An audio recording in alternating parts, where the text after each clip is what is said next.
Cricket में बेईमानी की बात हो और ऑस्ट्रेलिया का नाम ना आए, ऐसा हो नहीं सकता। आज बात करेंगे कुछ ऐसी ही चीटिंग्स की और नंबर 2 वाली बेईमानी देखकर आप कहेंगे कि ऑस्ट्रेलिया को क्रिकेट से बैन कर देना चाहिए।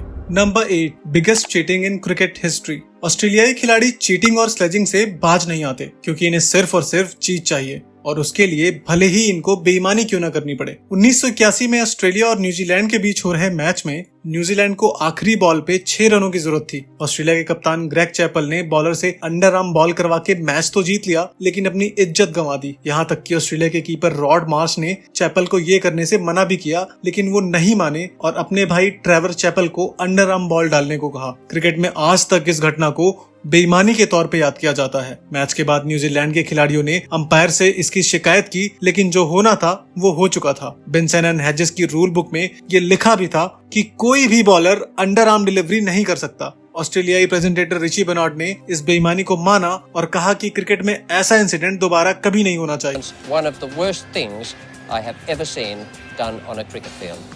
Number 7 cheating of the highest order.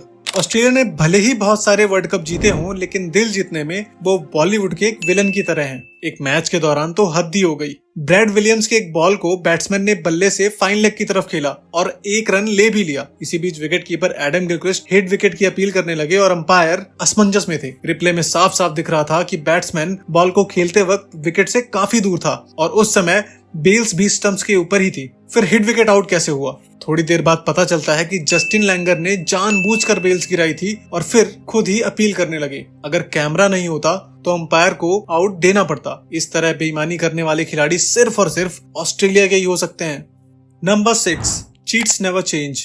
West Indies और ऑस्ट्रेलिया के बीच हो रहे एक मैच में ऑस्ट्रेलिया के बॉलर जूलियन बैट्समैन के रास्ते में जानबूझकर आए और बैट्समैन रन आउट हो गया। बैट्समैन ने अपील की, लेकिन अंपायर आउट दे चुका था। इस इंसिडेंट के बाद वेस्टइंडीज के फैंस ने मैदान पे बॉटल्स फेंकनी स्टार्ट कर दी और ये सब देखकर ऑस्ट्रेलियाई खिलाड़ी भागने लगे। इसी बीच एक फैन ने स्टीव वॉ के सर पे भी बॉटल मार दी। दरअसल मैच फंसने के बाद ऑस्ट्रेलियाई खिलाड़ी हमेशा ही ऐसे करते थे। देख के लगता था कि ये कोइंसिडेंट है, लेकिन ये सारा कुछ इंटेंशनल होता था। अब बॉलर जूलियन को ही देखिए, ये रनर के सामने ऐसे आया जैसे ये क्रिकेट नहीं फुटबॉल खेल रहा हो। क्रिकेट में बेईमानी एक डार्क आर्ट है और ऑस्ट्रेलियाई खिलाड़ी उसके मास्टर हैं। Number 5 Matthew Wade cheating. हाल ही में इंग्लैंड और ऑस्ट्रेलिया के बीच हो रहे मैच में ऑस्ट्रेलिया के विकेट कीपर मैथ्यू वेड ने मार्क वुड को कैच लेने से रोक दिया। देखकर साफ साफ लग रहा था कि वेड ने जानबूझकर बॉलर को रोका है। मैच के बाद प्रेस कॉन्फ्रेंस में ऑस्ट्रेलियाई खिलाड़ियों ने कहा कि एक कोइंसिडेंटल कलीजन यानी कि संयोगवश टक्कर थी, लेकिन अगर आप वीडियो देखें तो साफ साफ दिख रहा है कि मैथ्यू वेड ने जानबूझकर मार्क वुड को रोका ताकि वो ना ही कैच ले सके या फिर रन आउट हो सके। इंग्लैंड के कैप्टन जॉस बटलर ने फील्ड ऑब्स्ट्रक्शन की अपील भी नहीं की और बाद में इंग्लैंड ने इस मैच में ऑस्ट्रेलिया को हरा दिया। ऑस्ट्रेलियन खिलाड़ियों की ऐसे ही हरकतों के कारण वो पूरे विश्व में बदनाम है। वो खिलाड़ी भले ही अच्छे हों, लेकिन बेईमान 1 नंबर के हैं। Number 4 Ricky Ponting the great cheat. Australia के महान कप्तान रिकी पॉन्टिंग वैसे तो एक शानदार खिलाड़ी और कप्तान थे, लेकिन चीटिंग करने में भी वो वर्ल्ड फेमस थे।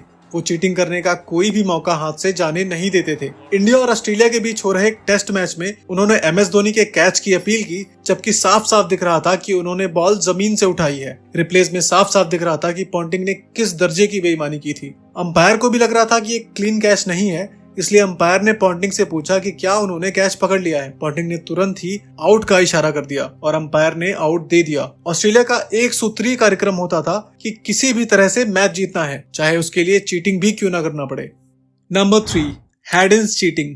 बेल्स गिरा के विकेट लेने में एक बार असफल होने के बाद भी ऑस्ट्रेलियाई खिलाड़ी सुधरे नहीं। इसके बाद कई बार कोशिश करते रहे और सफल भी हुए। ऐसा ही एक वाकया हुआ न्यूजीलैंड के खिलाफ। एक मैच में तो अंपायर भी धोखा खा गया। माइकल क्लार्क की एक स्पिन होती हुई बॉल पे बैट्समैन मैकलम बीट हो जाते हैं और ऐसा लगता है मानो बैट्समैन क्लीन बोल्ड हो गया हो। प्लेयर्स अपील करते हैं और अंपायर आउट दे भी देता है, लेकिन हुआ तो कुछ और ही था। जी हाँ, दरअसल माइकल क्लार्क की वो गेंद विकेट को टच नहीं करती बल्कि स्टंप्स के ऊपर से निकलती है, लेकिन कीपर ब्रैड हैडिन बॉल को कलेक्ट करते वक्त अपने ग्लव से बेल्स को गिरा देते हैं, जिससे देख के ऐसा लगता है मानो बैट्समैन क्लीन बोल्ड हो गया हो। अब आप ही बताइए, ये चीटिंग नहीं तो और क्या है?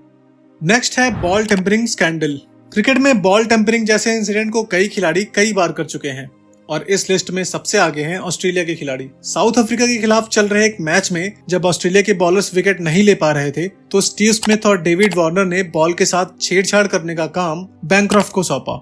जिसने बड़ी ही चालाकी से सैंड पेपर की मदद से बॉल को स्क्रैच किया और बॉल खराब कर दी। मगर ये सारा इंसिडेंट कैमरे में कैद हो गया और ऑस्ट्रेलिया की ये बेईमानी पूरी दुनिया के सामने आ गई। ऑस्ट्रेलियाई खिलाड़ियों की बहुत ही बेइज्जती हुई और सभी खिलाड़ियों को कुछ समय के लिए क्रिकेट से बैन कर दिया गया। बैन खत्म होने के बाद स्मिथ और वार्नर तो टीम में वापस आ गए, लेकिन बैंक्रॉफ्ट का करियर खत्म हो चुका था। Number 1, the managements cheating. आपको ये जान के हैरत होगी कि सिर्फ ऑस्ट्रेलिया के खिलाड़ी ही नहीं बल्कि उनकी मैनेजमेंट भी चीटिंग करने में एक्सपर्ट है और हमेशा इनकी बेईमानी में इनका साथ देती है। अगर आपको यकीन नहीं होता तो इस वीडियो में आप खुद ही देख लो। इंडिया के खिलाफ खेलते हुए स्टीव स्मिथ LBW आउट हो जाते हैं और वो ना सिर्फ DRS लेने से पहले ड्रेसिंग रूम की तरफ सिग्नल का इंतजार करते हैं बल्कि इशारा करके पूछते भी हैं कि वो रिव्यू ले ले या फिर ना ले। ऐसा पहले भी कई बार हो चुका है और ऑस्ट्रेलियाई खिलाड़ी हमेशा कोई भी बेईमानी करने का मौका नहीं छोड़ते। उम्मीद है आपको ये वीडियो पसंद आई होगी। वीडियो को लाइक और शेयर जरूर करें। मिलते हैं अगली वीडियो में।